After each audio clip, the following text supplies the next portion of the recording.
എന്താണ് കോഴിക്കറിയാ. ഓഹോ. എന്താ? അല്ല, എന്നൊക്കെ പ്രായമുള്ള കോഴിയാണല്ലോ, കഴിക്കുന്ന മുമ്പ് ഒന്ന് ബഹുമാനിച്ചേക്കാന്ന് വിചാരിച്ചു. എന്റെ കാശ് നശിപ്പിക്കാൻ വേണ്ടി മാത്രം പറിച്ചു വിട്ടിരിക്കുകയാണോ തന്നെ? ഇനി വല്ലതും ഉണ്ടോടോ നക്കാൻ? തന്നെ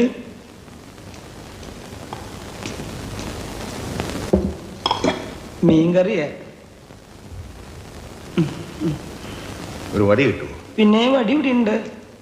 എന്തിനാ? ഇതിനെ ഒന്ന് കൊന്നു തിന്നാനാ. പുഴയെന്ന് പിടിച്ച് അതുപോലെ ഇട്ട് കൊണ്ടുവന്നിരിക്കല്ലേ. ഉപ്പുമില്ല, മുളകുമില്ല, ഒന്നുമില്ല. ഉപ്പ് ഞാൻ ഒരു പാത്രത്തിലൂടെ കൊണ്ടുവയ്ക്കാം. പാത്രത്തിലോ? എന്നാ താനൊരു കാര്യം ചെയ്യും, ഒരു 10-15 പാത്രം ഈ ടേബിളെ നിരത്തി വെച്ചിട്ട് ഉപ്പ്, മുളക്, ഉള്ളി, ജീരകം, കരുവേപ്പില എല്ലാം അതിലിട്ട് വെച്ചാല് ഞാൻ എന്റെ പരുവത്തിനടുത്ത് കഴിച്ചോളാം. ഇനി മേല ഞാൻ അങ്ങനെ ചെയ്യാം. തന്നെയൊക്കെ തീറ്റിപ്പോരുന്ന എന്നെ വേണം പറയാൻ. തനിക്ക് പ്ലേറ്റ് ഒന്ന് കഴുകി വെച്ചു കൂടോ. കഴുകിയിട്ടുണ്ടല്ലോ. പച്ചവെള്ളത്തിലായി? അല്ല, ചൂടുള്ളത്തില്. ആര് ചൂടുള്ളത്? ഞാൻ ഒരു സത്യം പറയാം, ഞാൻ പച്ചവെള്ളത്തില കഴുകി.